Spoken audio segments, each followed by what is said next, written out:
जय माता दी। माता जगदम्बा आप सभी भक्तगणों की मनोकामनाएं पूरी करे।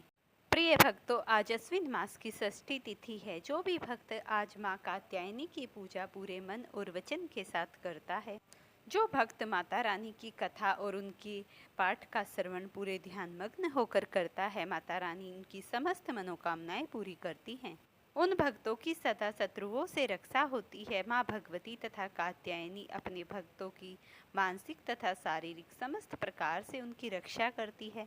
तो माता अपने प्रिय भक्तों की सभी मनोकामनाएं पूरी करती है, तो उनके घर और परिवार में हमेशा खुशहाली का माहौल बना रहता है।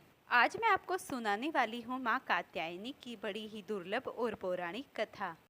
तो वीडियो को लाइक करते हुए कथा को संपूर्ण सुनी। माता कात्यायनी का छठा रूप ब्रजमंडल की अधिष्ठात्री देवी माँ कात्यायनी को समर्पित है। कात्यायनी ऋषि की पुत्री होने के कारण इन्हें कात्यायनी नाम से अभेद किया गया और कात्यायनी नाम से विख्यात हुई। इन्हीं के आशीर्वाद से भगवान श्री कृष्ण के प्रति रूप में प्राप्त होते हैं।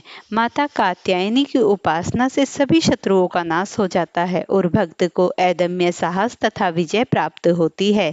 माता कात्यायनी जगदम्बे अपने भक्तों को सदा अपनी चरण शरण में रखती है और उनका कल्याण करती है। तो प्रिय भक्तों, आज की इस पावन और दुर्लभ कथा का श्रवण पूरे प्रसन्नचित मन होकर सुनिए। नवरात्रि के छठे दिन पूजित होने वाली देवी का नाम माता कात्यायनी। इनका स्वरूप अत्यंत उग्र और तेजस्वी है। पुराणों में वर्णन मिलता है कि एक समय महर्षि कात्यायन ने घोर तपस्या कर देवी भगवती को प्रसन्न किया। उनकी प्रार्थना थी कि देवी स्वयं उनकी पुत्री के रूप में जन्म लें और संसार से दुष्टों का विनाश करे। उनकी तपस्या सफल हुई और देवताओं के अनुरोध पर जो महिषासुर के आतंक से अस्त्र थे, देवी ने महिषासुर महर्षि कात्यायन के घर पुत्री के रूप में जन्म लिया। इसी कारण वे कात्यायनी नाम से प्रसिद्ध हुई।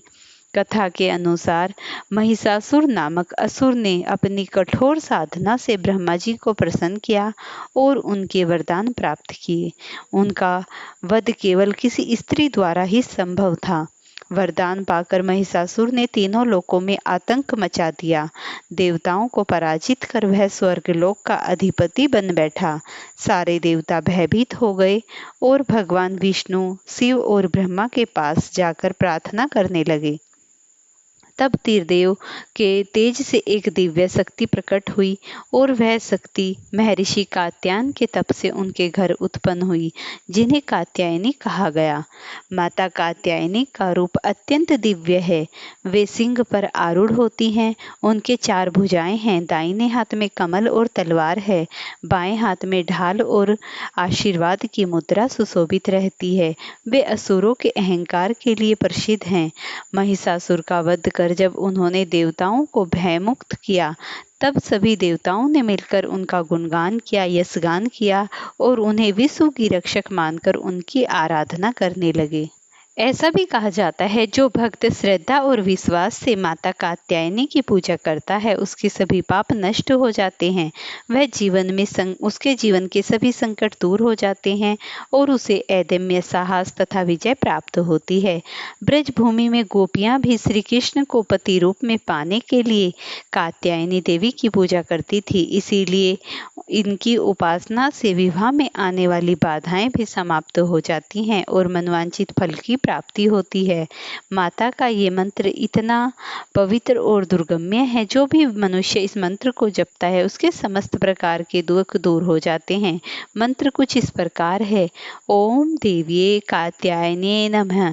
इस मंत्र का अगर आप 108 बार छठे दिन अध्ययन करते हैं, इसे जपते हैं माला के साथ, तो कितनी भी बड़ी बाधा क्यों ना हो, सब पार हो जाती हैं। घर का गृह क्लेश मिट जाता है, घर में लक्ष्मी का वास होता है और समस्त प्रकार की रोग द्वेष विकार दूर हो जाते हैं।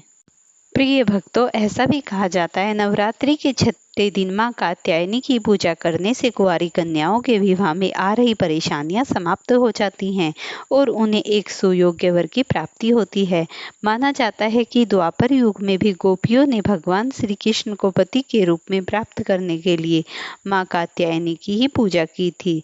अगर कुंडली में बृहस्पति खराब हो तो मां कात्यायनी की पूजा करने से बृहस्पति शुभ फल देने लगता है।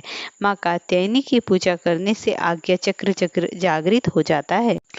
ऐसा भी कहा जाता है जो साधक नवरात्रि के छठे दिन माता कात्यायनी की पूजा करता है, उसकी उपासना और आराधना करता है, भक्तों की बड़ी से बड़ी परेशानी अर्थ धर्म काम और मोक्ष चारों फलों की उसे शुभ प्राप्ति होती है। उसके रोग शोक संताप और भय सब नष्ट हो जाते हैं, जन्मों के समस्त पाप नष्ट हो जाते हैं। इस देवी को नवरात्रि में छठे दिन पूजा जाता है। कात्य गोत्र में विश्व प्रसिद्ध महर्षि कात्यायन ने भागवती परम जगदम्बा की उपासना की, कठिन तपस्या की। उनकी इच्छा थी कि उन्हें पुत्री प्राप्त हो। मां भगवती ने उनके घर में पुत्री के रूप में जन्म लिया, इसीलिए यह देवी कात्यायनी कहलाई। इसका गुण सौरकार्य है, इसीलिए इस वैज्ञानिक युग में कात्यायनी का महत्व सर्वाधिक हो जाता है। इनकी कृपा से ही सारे कार्य पूरे हो जाते हैं। ये वेदनाथ नामक स्थान पर प्रकट होकर पूजी गई मां कात्यायनी अमोघ फलदायिनी है।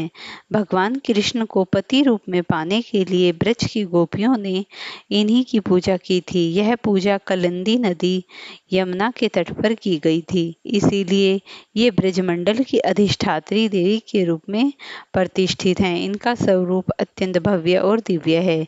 ये स्वर्ण के समान चमकीली हैं और भास्कर हैं। इनकी 4 भुजाएं हैं। दाएं तरफ के ऊपर वाला भाग अभय मुद्रा में है तथा नीचे वाला भाग वर मुद्रा में है। मां के बाएं हाथ की तरफ ऊपर तलवार है व नीचे पतले हाथ की तरफ कमल का पुष्प सुशोभित है। इनका वाहन सिंह है। इनकी उपासना और आराधना से भक्तों की बड़ी आसानी से जो भी कुछ उनकी भक्ति होती है वो समाप्त नहीं होती और भक्त आसानी से अर्थ धर्म काम और मोक्ष चारों फलों की प्राप्ति कर लेता है। उसके रोग शोक संताप और भय नष्ट नहीं होते, जन्मों के समस्त पाप भी नष्ट नहीं होते। इसीलिए कहा जाता है कि इस देवी की उपासना करने से परम पद की प्राप्ति होती है। एक समय की बात है जब महिषासुर नामक असुर ने घोर तपस्या करके ब्रह्मा जी से यह वरदान पाया कि उसका वध केवल किसी स्त्री के हाथों से ही होगा। वरदान पाकर वह अहंकारी हो गया और उसने तीनों लोकों पर आक्रमण कर दिया। देवता भयभीत होकर त्रिदेव ब्रह्मा विष्णु और महेश के पास पहुंचे।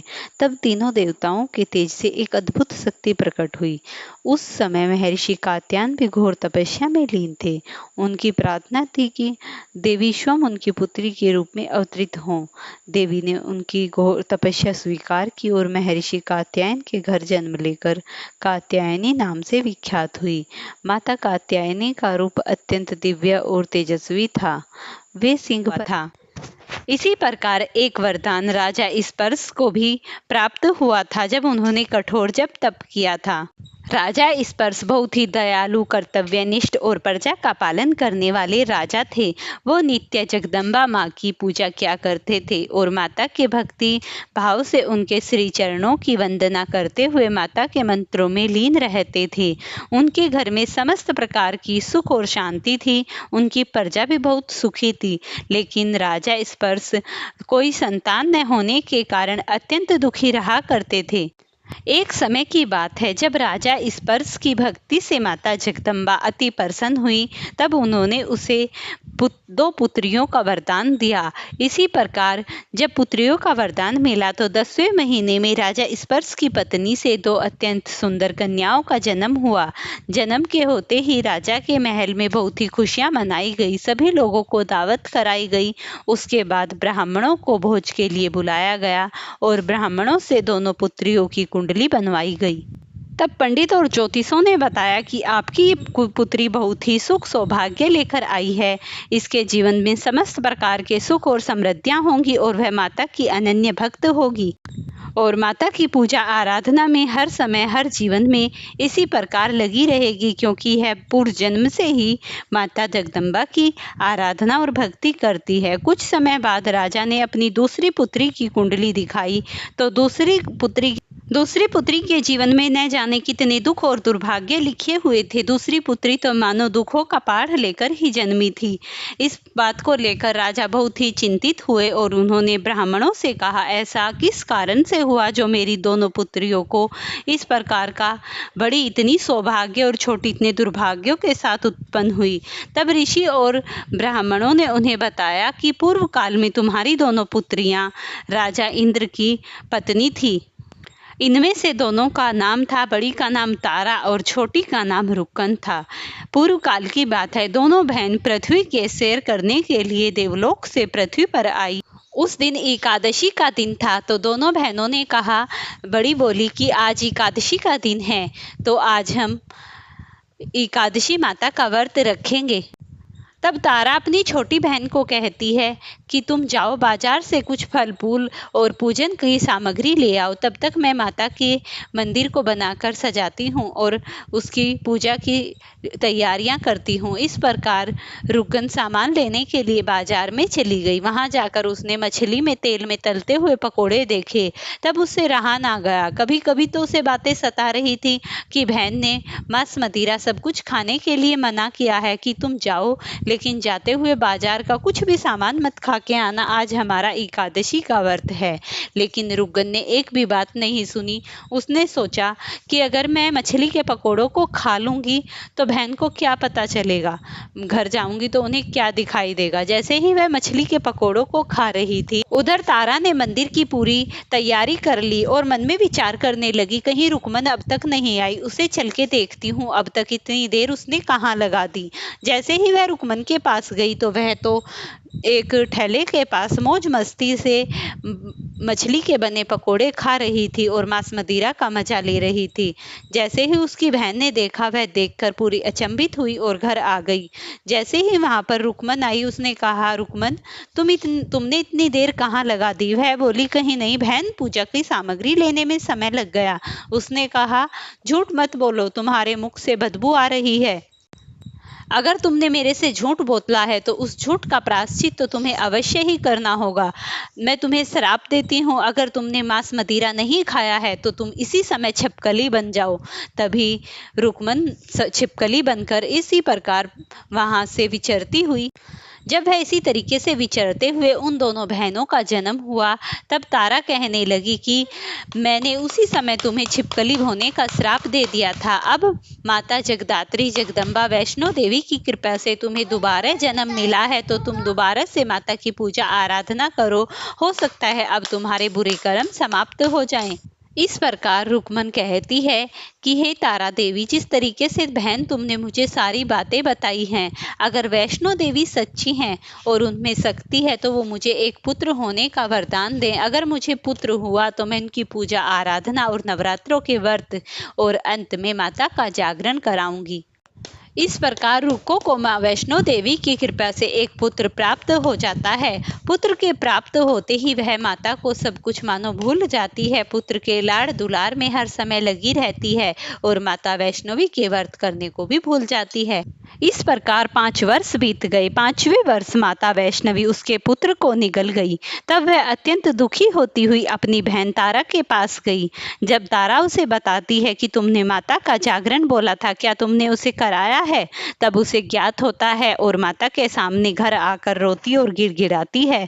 तभी अगले दिन उसका पुत्र माता की कृपा से स्वस्थ उसके सामने खड़ा हो जाता है और उसे माता यह भी ज्ञात कराती है कि तू जागरण करा। वह जागरण कराने के लिए मंदिर में जाती है और ब्राह्मणों को अपने घर आने का न्योता देती है। तो ब्राह्मण उसे कहते हैं कि तुम जागरण के लिए पैसे मंदिर में ही रख जाओ, हम यहीं पर तुम्हारा जागरण कर देते हैं। तब रुक्कन जाकर अपनी बहन तारा को सारा वृत्तांत बताती है। उसकी बहन तारा उसे कहती है कि अगर ज्योतिष पंडित तुम्हारे यहाँ जागरण करने नहीं आए तो मैं उन्हें बुलाकर लाऊंगी। फिर तारा जाती है उनके पास और कहती है कि मेरी बहन के घर तुम जाकर जागरण करना। तब वो हाँ कर देते हैं और वो अपनी बहन को भी न्योता दे देती है। इस बात को राजा के मंत्री सुन रहे थे। मंत्रियों ने जाकर पूरा वृत्तांत राजा हरिश्चंद्र को बता दिया। राजा हरिश्चंद्र को जब इस बात का पता चला, तारा रानी घर आई तो उन्होंने एक अपनी अंगुली काट दी और अत्यंत असहनीय पीड़ा के कारण रानी को कहा कि मुझे आज अत्यंत पीड़ा है, तुम मेरे पास ही रहना, और रात्रि भर जागने का ये वादा कर लिया।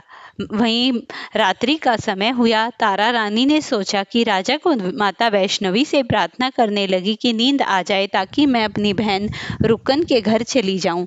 वहां पर जागरण हो रहा था। तभी तारा रानी रुक्कन के घर जाने को सोच ही रही थी। माता वैष्णवी की कृपा से राजा हरिश्चंद्र को नींद आ गई। नींद के आते ही तारा अपनी बहन रुक्कन के यहाँ जागरण के लिए निकल गई। जागरण में जैसे वह जा रही थी उसकी पायल और रुमाल छूट गई। जैसे ही राजा हरिश्चंद्र की नींद छूटी तो वह नींद छूटते हुए तारा को अपने पास न पाकर उसे ढूंढने के लिए निकल पड़े। वह जैसे ही वहां पर गए तो वहां पर जागरण हो रहा था माता वैष्णवी का। वह वहां पर कथा में बैठ गई। कथा समाप्त होने के बाद जैसे ही कथा समाप्त हुई, प्रसाद वितरण किया गया तो सभी लोगों ने देखा। जैसे ही तारा को प्रसाद मिला, तारा ने प्रसाद को लेकर झोली में रख लिया और फिर दूसरा प्रसाद मांगने लगी। इस प्रकार उसे दूसरा प्रसाद दिया गया। उसने कहा, पहला प्रसाद मैंने अपने पति के लिए रख लिया है। और दूसरा प्रसाद जब तारा रानी ने खा लिया तभी समस्त लोगों ने प्रसाद का सेवन किया। इस प्रकार जब यज्ञ कार्य सारा समाप्त हो गया, तारा रानी अपने घर के लिए आई। तब राजा हरिश्चंद्र ने पूछा, तुम रात भर कहाँ थी? तुम जागरण में थी और वहां पर तुमने नीच घरों के कुल का भोजन किया है, प्रसाद खाया है और उसे मेरे लिए भी रखा है। क्या मुझे भी अपवित्र करना चाहती हो? तब तारा रानी ने अपनी झोली से उस प्रसाद को निकाल कर दिया तो उसमें फूल, चंपा के फूल, कनेर के फूल और हलवा रखा था। इसे देखकर राजा अचंभित हो गए और कहने लगे, तुम धन्य हो तारा जो मुझे तुम्हारे जैसी पत्नी मिली है। क्या मुझे भी माता वैष्णवी की कृपा से उनके दर्शन हो सकते हैं? तब तारा कहती है, अवश्य ही हो जाएंगे, लेकिन उसके लिए तुम्हें अपने पुत्र की बलि देनी होगी। राजा हरिश्चंद्र इस बात को लेकर तैयार हो गए और अपने पुत्र की बलि दे दी। लेकिन इस पर हरिश्चंद्र तनिक भी विचलित और दुखी नहीं हुए। वो माता वैष्णवी की पूजा करते रहे और माता को कहा कि हे मातेश्वरी माता, जब तक आप मुझे दर्शन नहीं देंगी मैं आपकी पूजा आराधना इसी प्रकार करता रहूंगा। जैसे ही वह माता की पूजा में लगा हुआ था तभी उसका पुत्र रोहित उसके पास आकर खड़ा हो गया। कहने लगा, पिताजी मैं एकदम स्वस्थ हूँ। तब उसने तारा से कहा कि तारा, हम माता वैष्णवी के मैंने साक्षात दर्शन किए हैं। अब हमारे घर में भी माता वैष्णवी का जागरण होगा। इस प्रकार वो माता वैष्णवी की कृपा से दोनों सुखपूर्वक रहने लगे। उधर तारा की बहन भी रुक्कन अपने जीवन में अपने घर में सुखपूर्वक रहने लगी। इस प्रकार तीनों ने माता वैष्णवी की पूरी आराधना और पूजा सच्चे मन से की तो वे इस लोक में समस्त सुखों को भोगने के बाद अंत में देवलोक। प्रेम से बोलिए अम्बे मात की जय हो। जय जय अम्बे, जय कात्यायनी, जय जग माता, जग की महारानी। वैद्यनाथ इस तान तुम्हारा, कहाँ वरदाती नाम पुकारा। जय जय अम्बे, जय जय कात्यायनी माता। कई नाम है कई धाम है, यह स्थान भी सुख धाम है। हर मंदिर में ज्योत तुम्हारी, कहीं योगेश्वरी महिमा न्यारी। हर जगह उत्सव होते रहते, हर मंदिर में भक्त हैं कहते। कात्यायनी रक्षक काया की, ग्रंथि काटे मोह माया की। झूठे मोह से छुड़ाने वाली, अपना नाम जपाने वाली। बृहस्पतिवार को पूजा करिए, ध्यान क्रांति मान धरिए। हर संकट को दूर करेगी, भंडारे भरपूर भरेगी। जो भी माँ को भक्त पुकारे, कात्यायनी सब कष्ट हरे हमारे। प्रेम से बोलिए कात्यायनी माता की जय हो।